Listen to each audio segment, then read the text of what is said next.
Good morning to all. आज हम लोग रियलाइजेशन अकाउंट या कहा जाए तो साझेदारी फर्म के विघटन से या समापन से संबंधित एक दीर्घ उत्तरीय प्रश्न को बनाने वाले हैं। इसमें तीनों अकाउंट सम्मिलित रहते हैं, जिसमें रियलाइजेशन अकाउंट आएगा, दूसरा पार्टनर्स कैपिटल अकाउंट और तीसरा cash account. Realisation account firm के समाप्ति पे बनाए जाने वाला खाता है। इसके साथ ही साथ पार्टनर्स कैपिटल अकाउंट जो हम लोग पहले भी कर चुके हैं, और लास्ट वन कैश अकाउंट।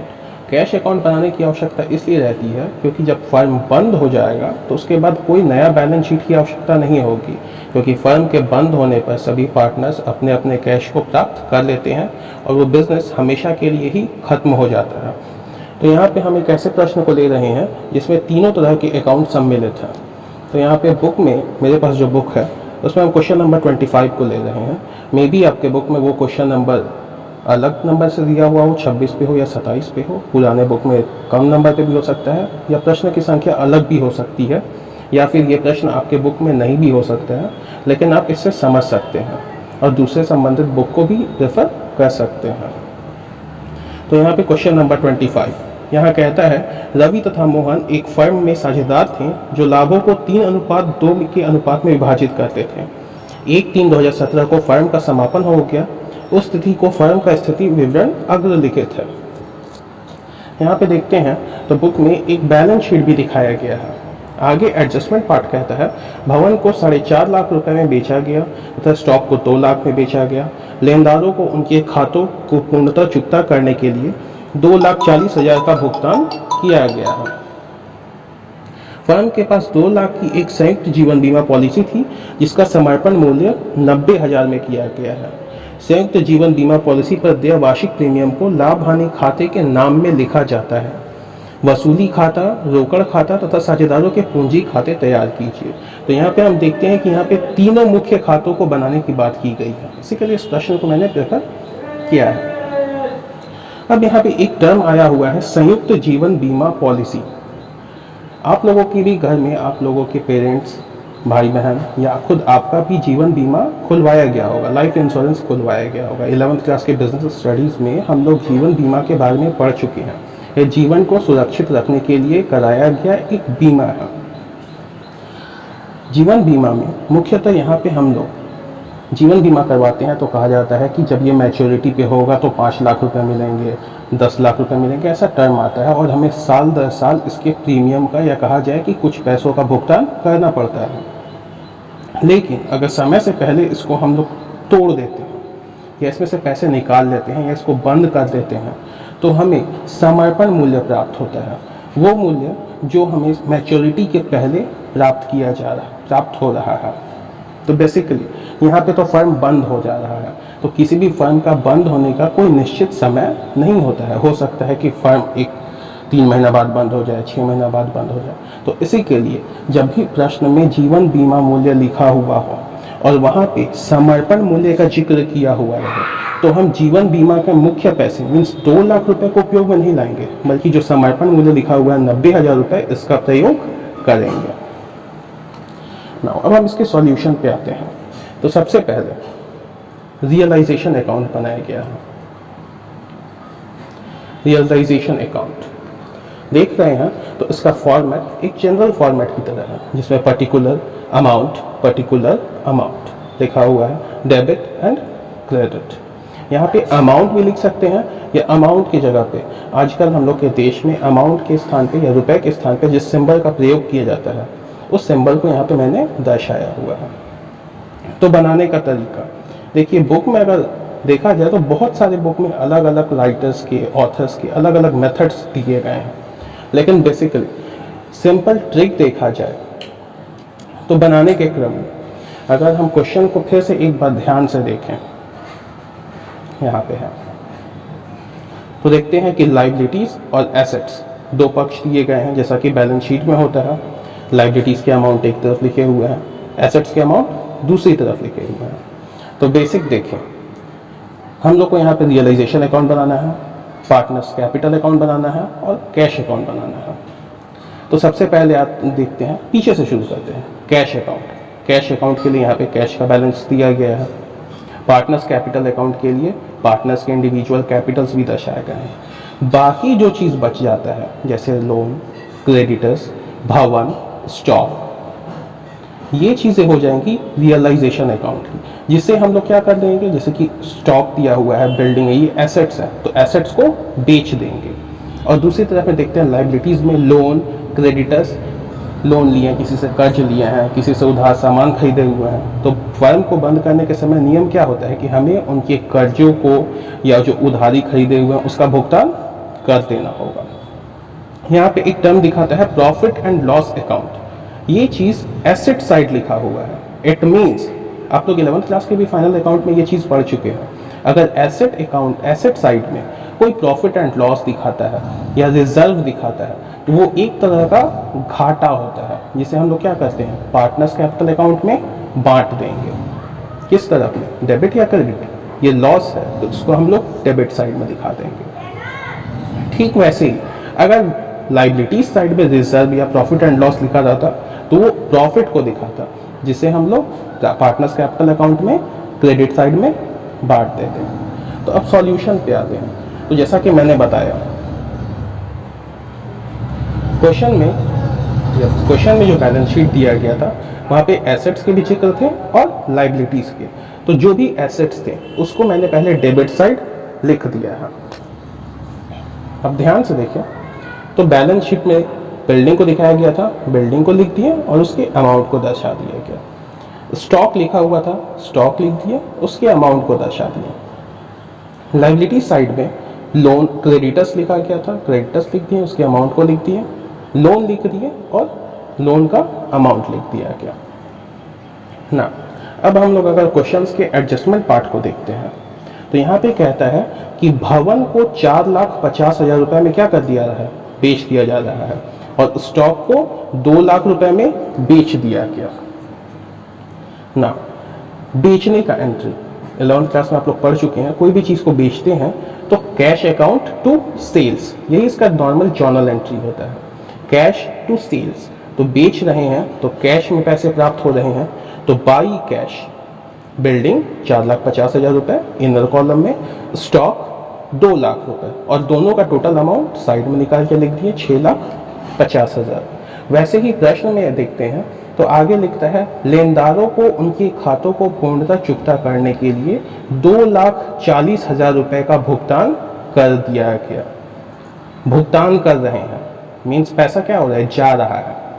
तो यहाँ पे हो जाएगा entry creditors account to cash account, to cash bracket पे क्रेडिटर्स 2,40,000 रुपए। यहाँ पे देखा जा रहा है तो 2,60,000 रुपए का क्रेडिटर्स था, लेकिन भुगतान कितना किया गया, 2,40,000 रुपए। चूंकि फर्म बंद होने पे है तो जितना पैसा क्रेडिटर्स को प्राप्त हो गया वो उतना ही में खुश हो गया, क्योंकि अब तो उसको कुछ एक्स्ट्रा पैसा मिल नहीं सकता है, या कहा जाए तो ये सेटलमेंट हो गया एक तरह का कि 2,60,000 के बदले 2,40,000 रुपए ही दे दीजिए।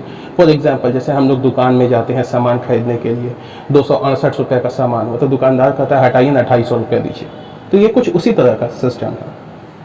देन नेक्स्ट लोन के लिए, लोन के लिए कहता है कि लोन को पूर्णतः चुकाया जा रहा है, तो एक्सक्यूज मी, लोन को पूर्णतः चुकाया जा रहा है। प्रश्न में यहाँ पे कोई जिक्र नहीं है, अगर कोई भी चीज मेंशन नहीं हो, फॉर एग्जाम्पल यहाँ पे जैसे प्रश्न में लोन के बारे में नहीं लिख रहा है कि उसका पैसा पेमेंट हो रहा है, तो हमको खुद ही उसके पूरे पैसे को पेमेंट कर देना पड़ेगा। इसी के लिए यहाँ पे टू कैश लोन ब्रैकेट में लिख दिए हैं कि ये लोन को दिया जा रहा है या लोन की भरपाई की जा रही है, और 1,40,000 रुपए। इसके बाद हम लोग इसका बैलेंसिंग फिगर किए, बैलेंसिंग फिगर चेक करते हैं तो इसका बैलेंस फिगर क्रेडिट साइड में आता है। क्रेडिट साइड लॉस को दर्शा रहा है, तो यहाँ पे लॉस 4,10,000 रुपए की हमको प्राप्ति हो रही है। फर्म को 4,10,000 रुपए का विघटन पे लॉस हो रहा है, तो इस लॉस को क्या किया जाएगा, एज यूजुअल यहाँ पे पार्टनर्स का हम लोग का रेशियो दिया गया था 3:2, तो उस रेशियो में इस लॉस को बांट दिया गया 4,10,000 रुपए को। तो यहाँ पे रवि को जो लॉस झेलना पड़ेगा वो हुआ 2,46,000 रुपए, और मोहन के लिए लॉस हो गया 1,64,000 रुपए। इसी के साथ रियलाइजेशन अकाउंट कंप्लीट हो गई। देन नेक्स्ट अकाउंट में आता है partners capital account. Partners capital account, partners capital account के लिए भी सेम फॉर्मेट प्रेफर करेंगे जो हम लोग पहले यूज कर रहे थे। डेबिट, क्रेडिट, पर्टिकुलर, पार्टनर्स के नेम, फिर पर्टिकुलर और पार्टनर्स के नेम। तो यहाँ पे पर्टिकुलर रवि पहला पार्टनर, मोहन दूसरा पार्टनर, फिर पर्टिकुलर रवि और मोहन। कैपिटल का ओपनिंग बैलेंस हम लोग के बैलेंस शीट में प्रश्न में दिया हुआ है। तो यहाँ पे बाय बैलेंस बीडी 6 लाख रुपए और 2 लाख रुपए। जैसा कि मैंने कहा था, बैलेंस शीट में एसेट साइड में प्रॉफिट एंड लॉस अकाउंट दर्शा रहा था, तो उस लॉस को हम लोग पार्टनर्स कैपिटल अकाउंट के डेबिट साइड में बांट देंगे, क्योंकि वो लॉस है तो उसकी भरपाई करने पे पार्टनर्स का पैसा क्या हो जाएगा, कम हो जाएगा। तो इसी के लिए इसको हम लोगों ने डेबिट साइड में लिख दिया, रेशियो में बांटे तो 60,000 और 40,000 रुपए। ठीक वैसे ही रियलाइजेशन अकाउंट में पार्टनर्स को लॉस प्रेफर करना पड़ा था। यहाँ पे जो हम देख रहे हैं, रवि को 2,46,000 और मोहन को 1,64,000, ये भी लॉस है, तो इसको भी हम लोग डेबिट साइड में टू रियलाइजेशन, क्योंकि ये रियलाइजेशन अकाउंट से आ रहा है, यहाँ पे शॉर्ट के लिए हम लिखे हैं रियल डॉट अकाउंट। तो 2,46,000 रुपये रवि के अकाउंट में और मोहन के अकाउंट में 1,64,000 रुपये। देन एडजस्टमेंट में जॉइंट लाइफ पॉलिसी को भी मेंशन किया गया था, जिसका मूल्य 2 लाख रुपए था, लेकिन उसका समर्पण मूल्य मीन्स सरेंडर वैल्यू 90,000 रुपये दर्शा रहा था।